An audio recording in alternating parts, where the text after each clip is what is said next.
Donc, nous accueillons Madame la docteure Cécile Rousseau. Vous disposez de 10 minutes. Veuillez présenter les personnes qui vous accompagnent. Merci. Très bien, donc je suis accompagnée de Spiridoula Xenakostas et de Haïda Hassan, qui est donc professeure en psychologie à l'Université du Québec à Montréal. Nous représentons ensemble un regroupement de recherche appelé Sherpa, qui est le centre de recherche du C3S de la montagne, dont le créneau est la diversité et la pluriethnicité.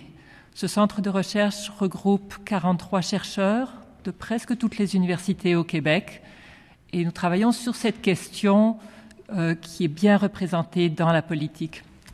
Alors aujourd'hui, nous voulions d'abord saluer l'apport de cette politique. Je pense que l'esprit de la politique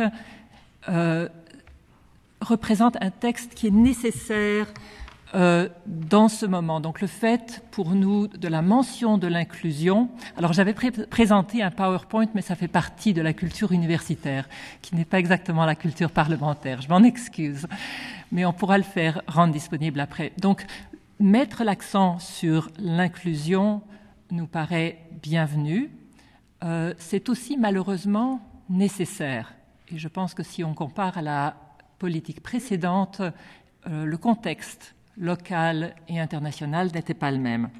C'est une prise de position qui souligne une volonté de mieux comprendre les enjeux et de réunir tous les acteurs dans le développement et l'évaluation de solutions. Un long travail. Donc nous pensons que ce qui se noue autour de cette politique est le début d'une conversation, mais que les travaux qui vont la suivre vont être le cœur de l'action et le cœur des liens sociaux dans notre société dans les prochaines années.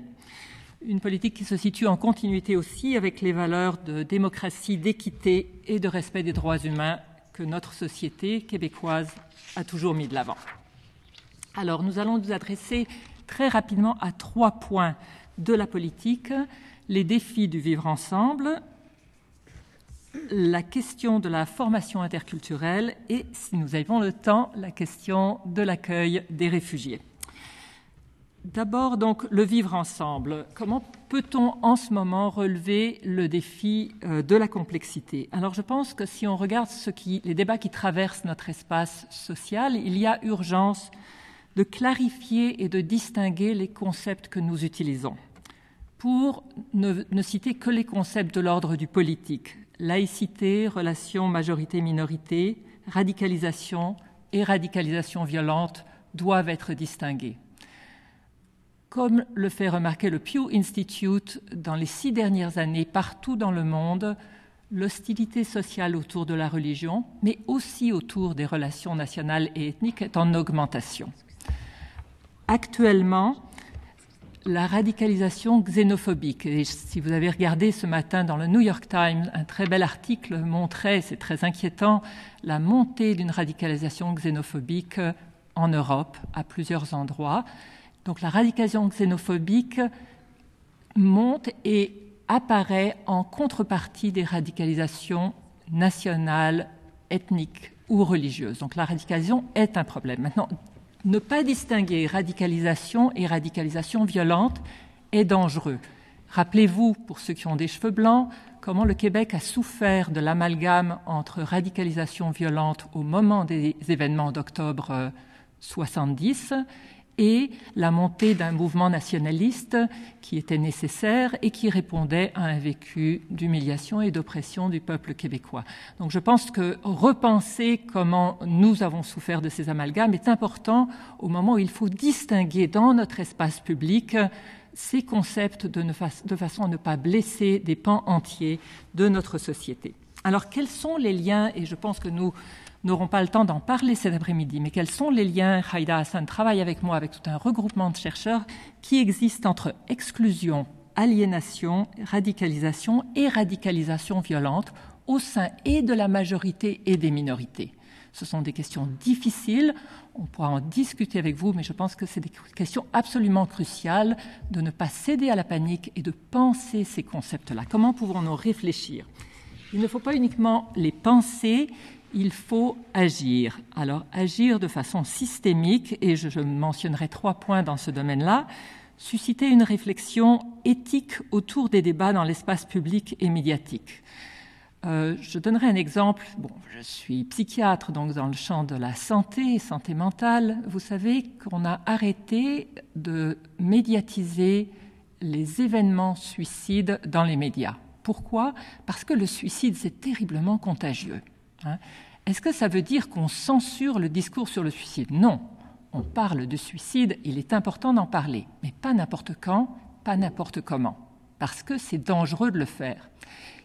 La même chose au moment des épidémies comme H1N1. Donc, il faut que nous ayons communément, politiciens, chercheurs, universitaires et médias, une éthique de ce qui va dans l'espace public et médiatique. En ce moment, si quelqu'un est en train de gagner la bataille médiatique, c'est le groupe État islamique. Ne leur laissons pas ce privilège. Nous devons adopter des stratégies médiatiques, non seulement dans les médias officiels, mais dans les médias sociaux, qui sont absolument essentiels pour gagner cette bataille-là. Donc vous voyez cette importance, mais pour ça nous devons nous concerter. Nous devons avoir un plan, pas un plan de désinformation. La population doit être informée. Mais attention, pensons aux instances où la panique est mauvaise conseillère. Deuxième point, on n'aura pas le temps d'en parler beaucoup, diminuer l'exclusion, renforcer les solidarités, réduire évidemment la discrimination structurelle, ce que d'autres personnes de notre regroupement viendront vous dire dans les prochains jours. Se concerter aussi, alors avec des instances cliniques pour soutenir et d'intervention pour soutenir les personnes, familles et communautés qui se trouvent en situation beaucoup plus vulnérable, soit à cause de la discrimination, soit à cause de la radicalisation en ce moment. La police, les centres jeunesse, on est en train de constituer des groupes de soutien et de conseil pour s'adresser à cette question-là, mais il faut penser que ça ne remplace pas un travail de prévention dans l'espace public. L'adaptation des institutions à la diversité, Spiridoula s'y connaît beaucoup, c'est toute la question de la formation. Si nous voulons relever le défi qui est contenu dans la politique, il faut effectivement une formation intersectorielle aux enjeux de la diversité. Des modèles existent. L'Institut national de santé publique de Québec vient de faire une revue de tous ces modèles, des modèles de formation générale et spécifique. Il faut les évaluer et les généraliser. C'est-à-dire que si notre société veut relever le défi de la diversité, il faut que nous tous, nous ayons un certain nombre d'outils et de capacités de penser ces questions-là et de capacités de penser notre position par rapport à cette diversité, de façon à ce que ça se passe le mieux possible. J'aurai le temps quand même d'aborder la question des réfugiés et des politiques d'immigration. Alors même si un certain nombre de choses ne sont pas du ressort provincial, le Québec a joué dans les dernières années avec un resserrement des politiques fédérales par rapport aux réfugiés et une tendance à associer réfugiés et criminalité, réfugiés et terrorisme. Le Québec a joué un rôle qu'il faut souligner, un rôle d'avant-plan qui a mis de l'avant nos valeurs. Le Québec, rappelons-le, a été la première province canadienne à dire au niveau fédéral « Nous ne couperons pas les soins de santé aux réfugiés. Nous allons maintenir ces soins de santé. » Le Québec a également donné un accès à l'éducation pour des enfants à statut précaire. Bon, je pourrais multiplier les exemples. Ce que nous tenons à vous dire, c'est que même dans des domaines qui sont de juridiction fédérale, le Québec a un rôle phare, un rôle clé pour faire valoir ces valeurs-là auprès du fédéral et pour que nos politiques canadiennes et fédérales reflètent le type de société, le type d'humanité que nous voulons proposer. Et aussi pour s'adresser aux perceptions plus négatives face aux migrants à statut précaire et en particulier à la séparation entre l'éducation, la santé, la police et l'immigration. Donc, c'était peut-être pour souligner, et je pense qu'il y a un certain nombre de choses, de pratiques au niveau des pratiques auprès des réfugiés qui sont prometteuses et dans lesquelles nous sommes particulièrement investis, mais que le Québec a un rôle donc gouvernemental de représentation à ce niveau-là. Terminer avec un dernier point, le soutien à la recherche. Alors, on va prêcher pour notre paroisse, mais je pense que c'est important de promouvoir la prise en compte de la diversité de la population du Québec, comme les instituts de recherche en santé du Canada disent qu'il faut toujours tenir compte du genre. Mais je pense qu'il faut toujours tenir compte de la diversité de notre population dans nos recherches et proposer des actions concertées sur des thématiques ciblées de façon à mieux comprendre ce qui se passe en ce moment dans notre société. Je vous remercie. Merci, Mme Rousseau. Je cède maintenant la parole à Mme la ministre pour une période de 17 minutes 30 secondes. Oui, alors bonjour, Dr Rousseau. Et je n'ai pas le nom de vos deux collègues avec moi. Mais en tout cas, merci beaucoup de votre participation. Vous avez un point de vue, mais vous avez surtout une expérience professionnelle tout à fait unique, très au cœur de Montréal et la réalité de diversité à Montréal, mais d'un point de vue du vécu, peut-être de certaines traumatismes. Beaucoup de traumatismes, surtout. Je vais peut-être commencer avec les réfugiés, parce qu'on n'a pas beaucoup l'occasion de parler des réfugiés.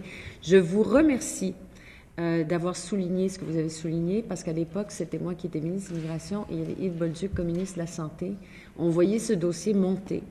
C'est de coupures qui s'annonçaient pour le programme PFSI.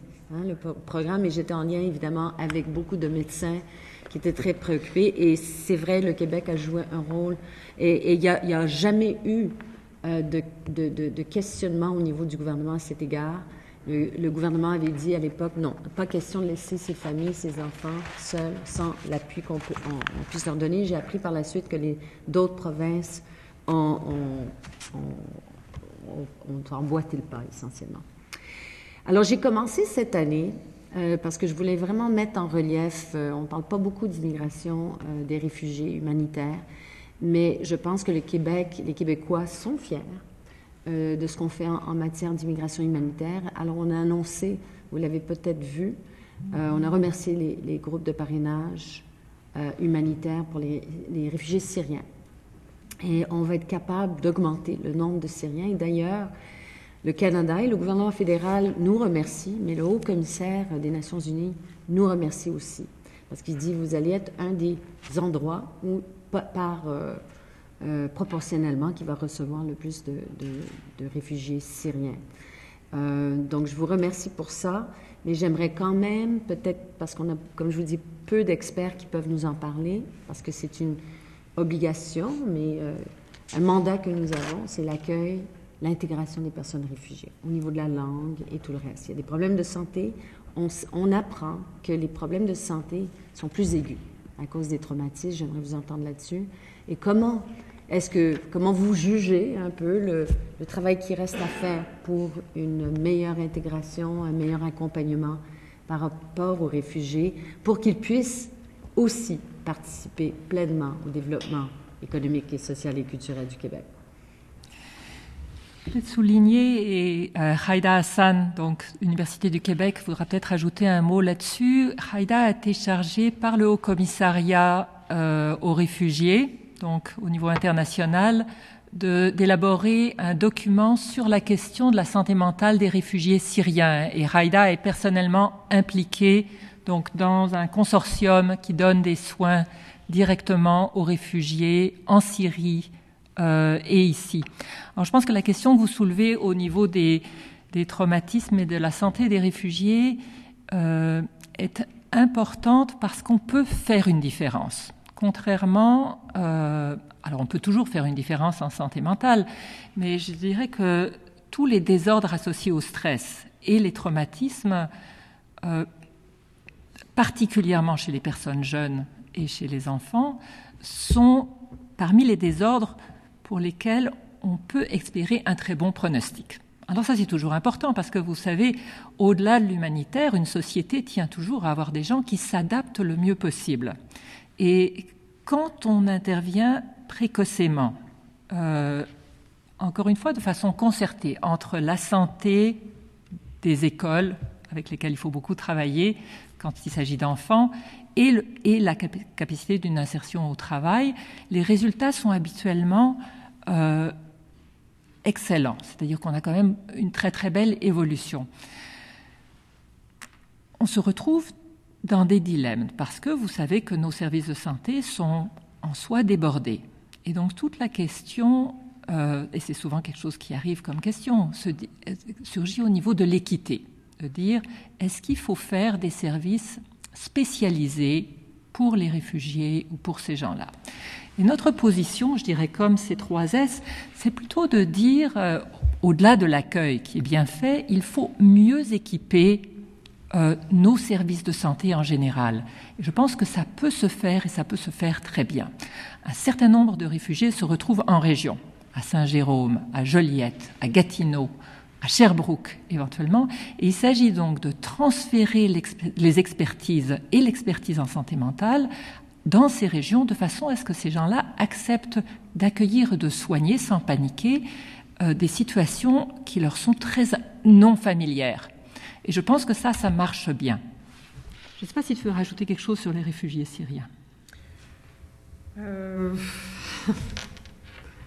pourrais rajouter, mais au fait, je pense que il y a aussi, en plus des soins en santé mentale à fournir et soutien à l'intégration, je pense aussi qu'il y a toute une question de sensibilisation par rapport à l'impact des enjeux des rapports internationaux et intercommunautaires. Donc, c'est des personnes qui arrivent de situations conflictuelles. Le rapport du Haut-Commissariat est en production, il sera disponible. C'est un rapport qui est public, donc je pourrais également vous le rendre disponible lorsqu'il sera sorti.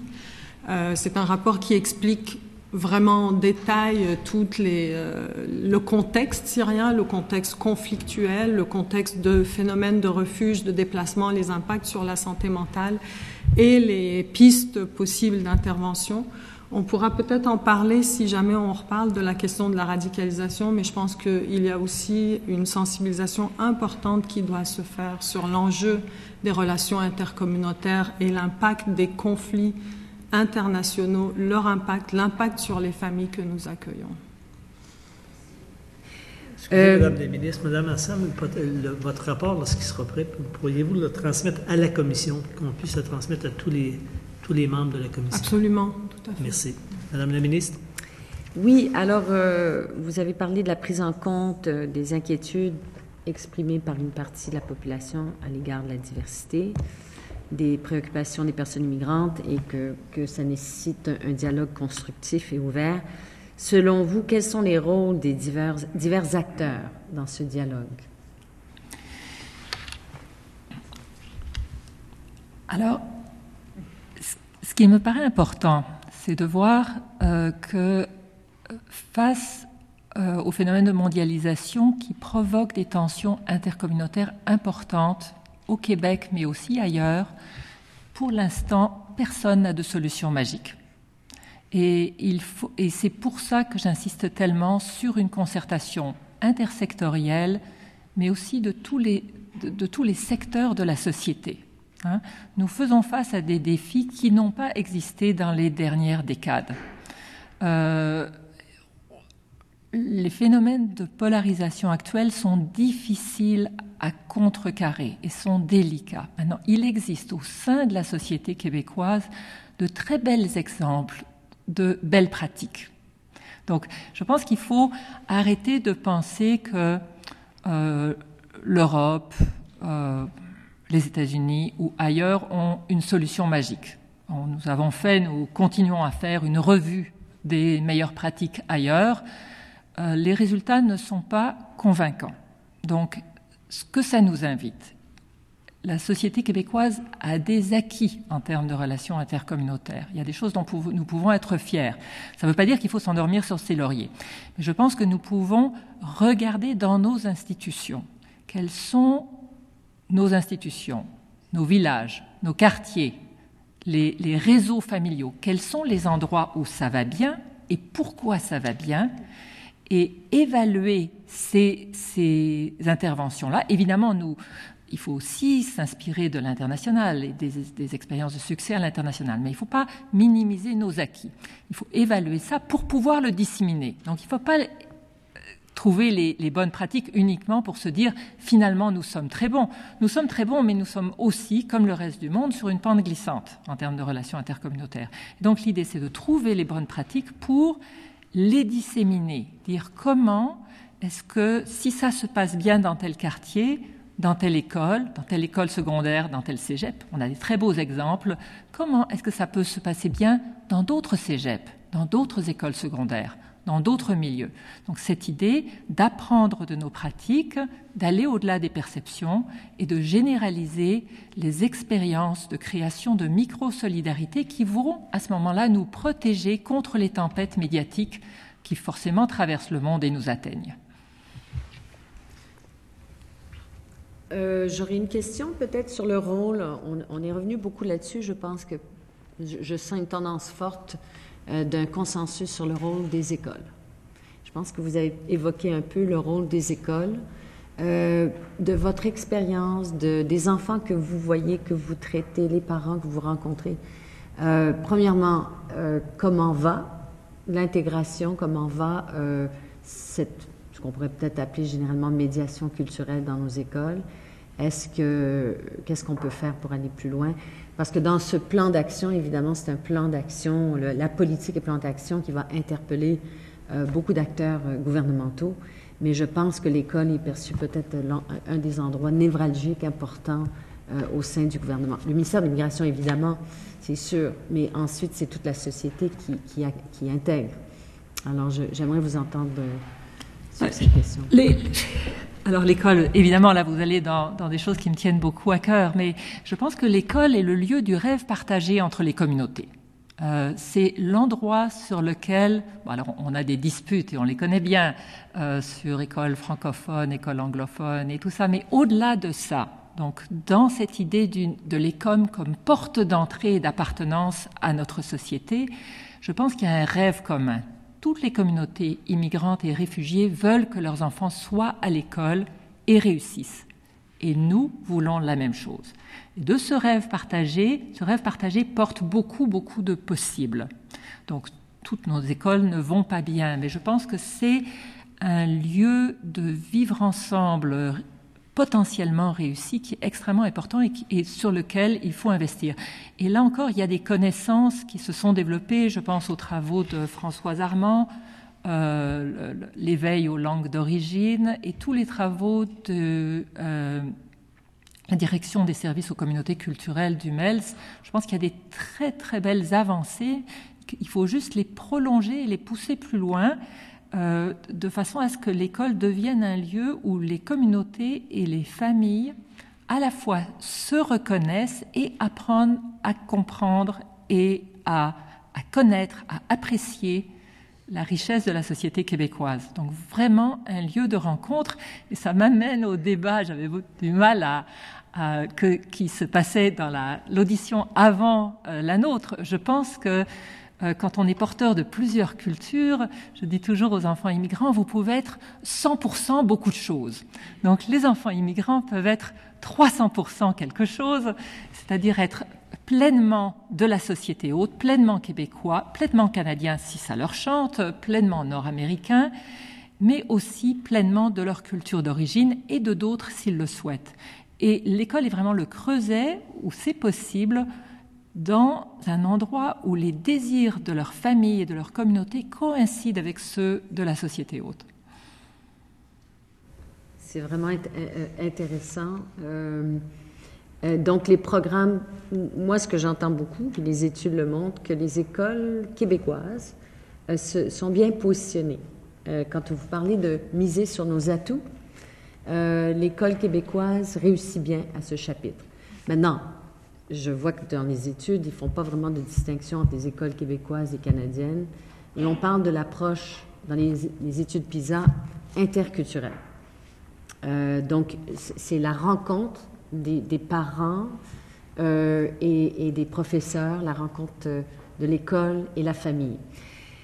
Je vais vous amener sur l'interculturalisme, et je ne sais pas si c'est un concept que vous travaillez beaucoup, mais c'est évident dans vos paroles, dans tout ce que vous dites, je reconnais l'interculturalisme, et on veut aussi fouiller cette question, mieux comprendre le concept, voir comment il est vécu dans le quotidien pour éventuellement renforcer ce modèle d'accueil d'intégration.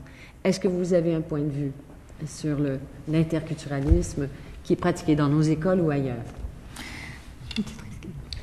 Oui, en effet, les formations en interculturel que notre C3S donne en partenariat avec le domaine de la recherche s'appuient sur une approche qui est une approche en interculturel. Ça veut dire que c'est pas juste d'essayer de comprendre l'autre, mais aussi de comprendre soi-même. Parce que la rencontre clinique, c'est une dynamique entre au moins deux personnes. Souvent, c'est une clinicienne, la famille, un enfant, les voisins qui sont là pour servir comme interprète. Donc, c'est une approche où on prend l'espace clinique ou dans les écoles, c'est pas un espace neutre, mais c'est un espace où ça se situe dans un espace social plus large qui est marqué par les tensions dans notre société et c'est pas neutre dans le sens où, oui, le clinicien, l'enseignante, elles portent leur chapeau professionnel, puis ils ont des connaissances formelles et professionnelles, mais en même temps, il y a des perceptions de deux côtés par rapport à l'altérité, par rapport à l'autre. Et dans nos formations, ce qu'on vise, c'est de répondre à la fois aux besoins crédibles, légitimes des intervenants pour dire je sais pas, j'aimerais mieux comprendre quelque chose pour mieux intervenir, mais aussi, on essaie aussi de baliser ces perceptions en donnant des données issues de la recherche, mais aussi on essaie de le recentrer quand ça arrive des petits chocs culturels pour le dire, enfin, c'est avec votre chapeau clinicien qu'il faut répondre. Puis oui, c'est normal des fois qu'on peut voir des malentendus, des chocs culturels, ou même, mais il faut aussi se centrer sur ce qui est le professionnel, et aussi qu'il faut que la démarche clinique est toujours balisée par les lois et les codes déontologiques professionnels. Il reste 45 secondes. Ah bon, d'accord. Alors, je vous remercie beaucoup chaleureusement d'être venu partager vos expériences. Merci. Merci. Je cède maintenant la parole à M. le député de Bourget pour 10 minutes 30 secondes. Merci, Monsieur le Président. Mesdames, soyez les bienvenus. C'est très intéressant ce que je viens d'entendre. Et vous êtes les mieux placés pour nous amener un peu de lumière sur le territoire où je vous conduis. Maintenant, dans l'interculturel qu'il nous reste à définir de fond en comble, parce qu'on l'a évoqué, pour signifier le Québec distinct du reste du Canada, qui lui a adopté, enchâssé dans sa loi suprême, en l'occurrence sa constitution, le multiculturalisme. L'interculturel donc, et on y revenait tantôt, nécessite une relation entre deux entités. En l'occurrence, la maison d'accueil, la maison hôte, comme vous disiez, et l'immigrant qui arrive avec son bagage culturel. Ça nécessite une interaction, ce qui n'est pas le cas dans l'exemple du multiculturalisme. Mais quand la maison hôte a des assises fragiles au plan identitaire, c'est le cas du Québec, quand cette maison hôte n'arrive pas à s'affirmer culturellement au bout du compte de cette relation, je dirais, factice, considérant que nous sommes dans un environnement dominé par l'autre idéologie, quels seraient les résultats?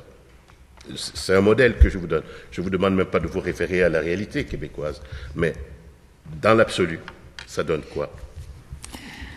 C'est une question intéressante mais délicate que vous posez, Monsieur Coco. Je pense que la question de la fragilité identitaire que vous posez pour la majorité se pose aussi pour chacune des minorités. Et si elle se pose historiquement pour le Québec, parce que le Québec a été une minorité dans une majorité pendant longtemps, je dirais qu'en ce moment, ça pourrait éventuellement être une force, parce que beaucoup de majorités ailleurs, je parle aux États-Unis et en Europe, se sentent fragilisés et se sentent menacés, mais ils ne sont pas habitués à être en position de minoritaire. Et vous voyez comment le Québec a éventuellement une longueur d'avance à ce niveau-là pour avoir été dans cette position-là pendant plusieurs siècles. Les changements au niveau mondial, alors je pense qu'il faut parler politique et économique. Les changements au niveau de la dominance mondiale, les changements vont amener des changements en termes de privilèges d'un certain nombre de nations, dont les nations qui reçoivent des immigrants comme l'Europe et l'Amérique du Nord. Cette analyse est absolument essentielle pour comprendre la peur des majorités. Donc, avant de condamner l'émergence des mouvements néo-nazis en Allemagne ou les partis d'extrême droite qui fleurissent en Europe, il faut comprendre la peur, comprendre d'où vient le mouvement de repli, le mouvement défensif. Et je suis totalement d'accord avec vous qu'il vient d'une position de fragilité.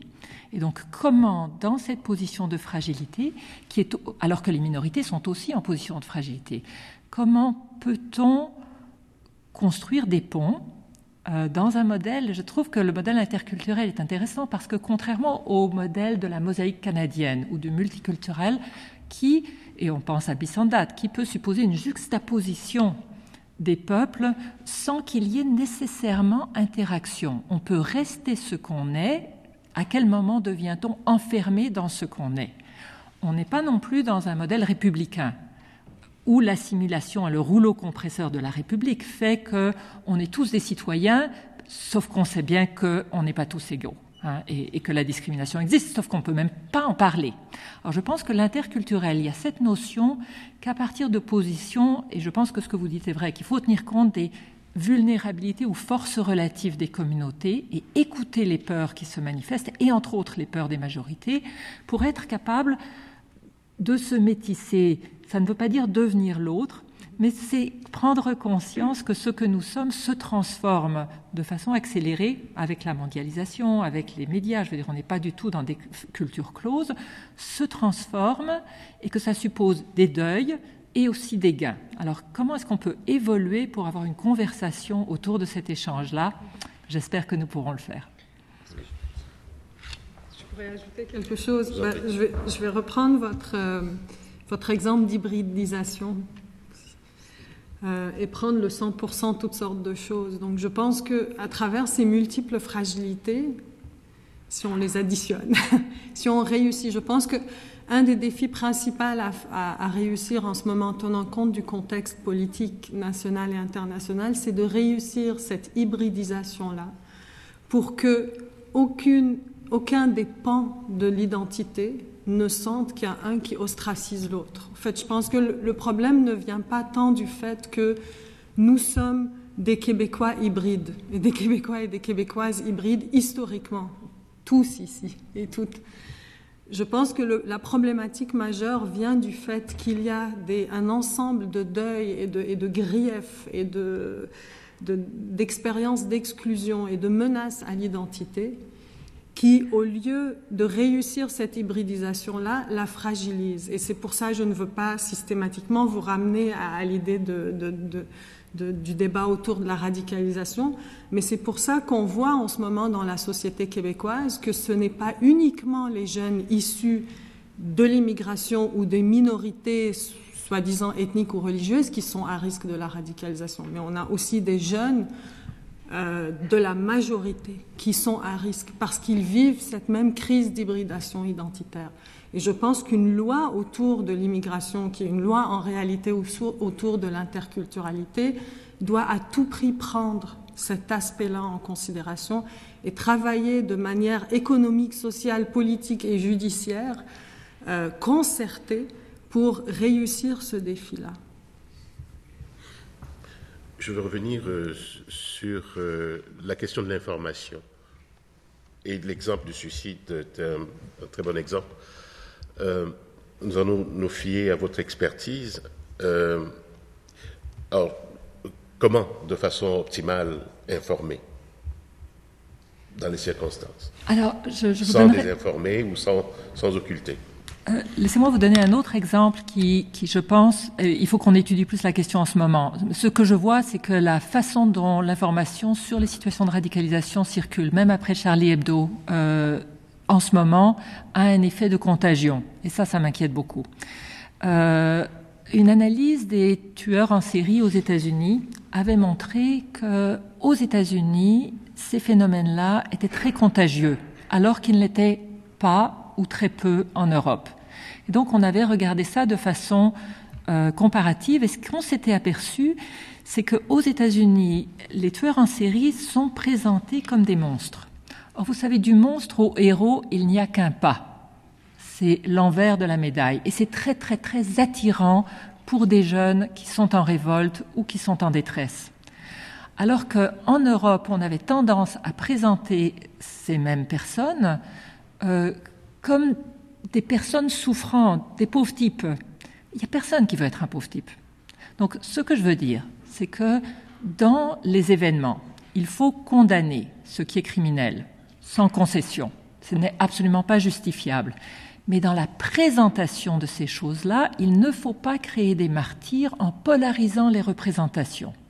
Créer des monstres, c'est créer des héros et des martyrs.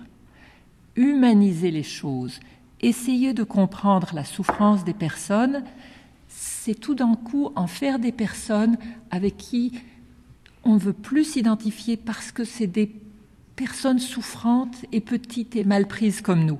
Donc vous voyez comment le traitement d'une même information peut devenir soit très séduisante pour des jeunes, soit au contraire quelque chose qui suscite une grande ambivalence et beaucoup moins d'attrait.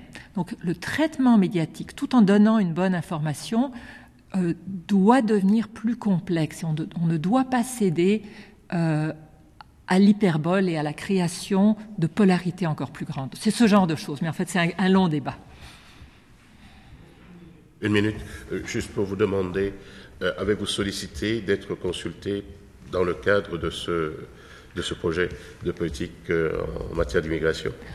Oui, j'étais d'ailleurs, on avait reçu une lettre pour dans une semaine. En fait, le moment où on était sollicité ne nous convenait pas et on a fait des pieds et des mains. Donc, je remercie la Commission de nous avoir accepté qu'on change de moment. Okay. Merci pour votre contribution. Merci. Merci. J'essaie de maintenir la parole à M. le député de Bordua pour une période de 7 minutes. Bonjour, mesdames. En fait, je voudrais reprendre le propos, votre dernier propos au niveau du fait que vous disiez qu'il ne fallait pas humaniser. En fait, si on humanisait la situation de la personne qui commettait des gestes déplorables par une radicalisation ou un intégrisme, vous disiez, mais les gens vont pouvoir se détacher et le modèle ne se répétera pas. Donc, on ne va pas constituer les gens en héros ou, de l'autre côté, en monstres. Mais le fait d'humaniser la situation, quelqu'un, puis je voudrais avoir votre opinion là, sur ça, quelqu'un qui se retrouve dans la même situation que la situation vécue par la personne qui aurait commis des actes, tout ça. Vous pensez pas aussi que là, il peut y avoir un lien pour dire, écoutez, moi, je vais prendre la même direction parce qu'elle était comme moi, elle souffrait de la même exclusion ou des mêmes sévices. En fait, en santé mentale, c'est rarement, les gens s'identifient rarement avec des modèles souffrants qui leur ressemblent.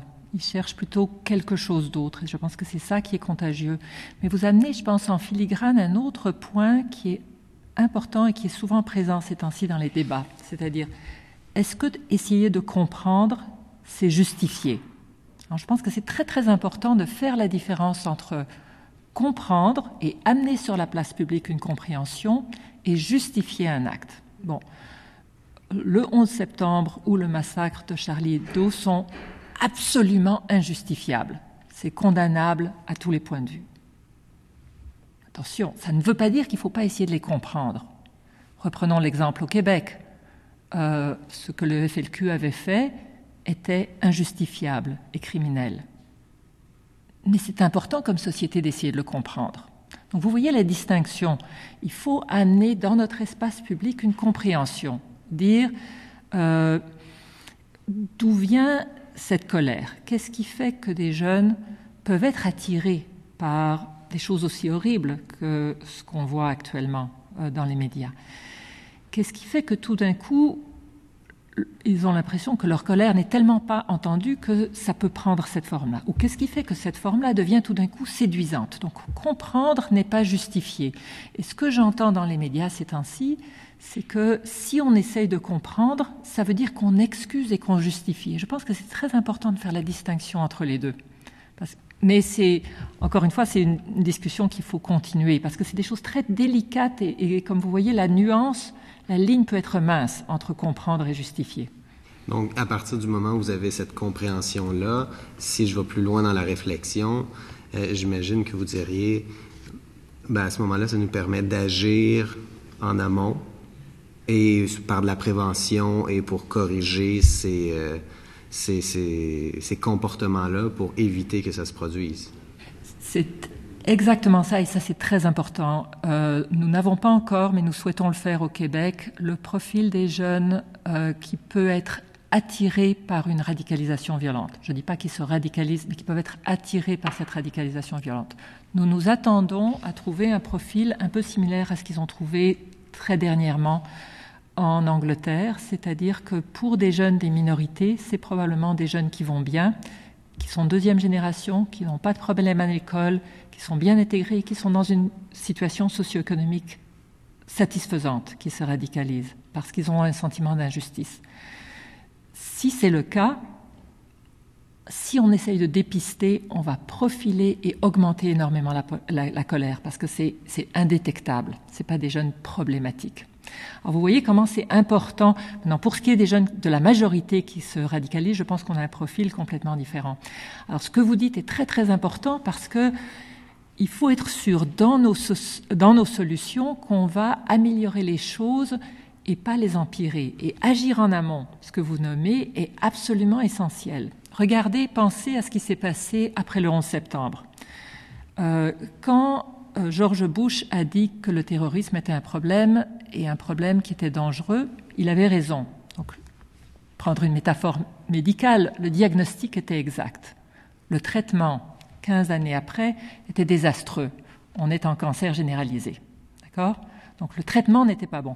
Alors on a exactement la même chose à faire au Québec. Quand on dit les relations intercommunautaires, c'est ainsi, nous ne pouvons pas nous reposer sur nos lauriers, il faut les réexaminer, je pense que c'est vrai. Est-ce que c'est potentiellement dangereux ? Oui, on risque des problèmes dans les prochaines années. Ce serait très probable, très très peu probable qu'on n'en ait pas. Maintenant, comment agir ? La première chose, c'est de ne pas faire du tort, c'est que ça ne s'étende pas. Et la deuxième chose, évidemment, les renseignements et tout ça vont faire leur travail, mais agir en amont, je pense que c'est notre priorité numéro 1 en ce moment par rapport à ces problèmes-là. Merci. Il vous reste 1 minute 30 secondes. Rapidement, vous disiez qu'on doit adapter l'appareil public à la réalité des relations interculturelles. Pouvez-vous un peu développer rapidement? Alors, en 1 minute, c'est extrêmement difficile, mais ce que je pense, c'est que pour beaucoup de gens encore dans nos services publics, que ce soit la police, les services de santé, surtout en dehors de la région montréalaise, mais même dans la région montréalaise, c'est déstabilisant de recevoir des gens qui viennent d'ailleurs et qui ont des valeurs différentes, et ça les amène à se positionner, à se dire « est-ce que j'ai tort ou que j'ai raison ?» Je pense que ces gens-là ont besoin d'être outillés pour se dire ils n'ont ni tort ni raison, ils ont besoin quelquefois d'agir autrement tout en gardant leurs valeurs. Et je pense que c'est des habiletés qui s'apprennent et que nos institutions, on a quand même eu un changement populationnel au Québec qui a été très rapide dans les dernières décennies. Je pense que nos institutions ont besoin de rattraper le temps perdu pour s'adapter. Ce sont de bonnes institutions, ce sont de bons professionnels. Ils n'ont pas tort ou raison, ils ont juste besoin de nouvelles habiletés. Merci. Merci, je vous remercie pour votre présentation et je suspends les travaux quelques instants afin de permettre au regroupement interculturel de Drummondville de prendre place.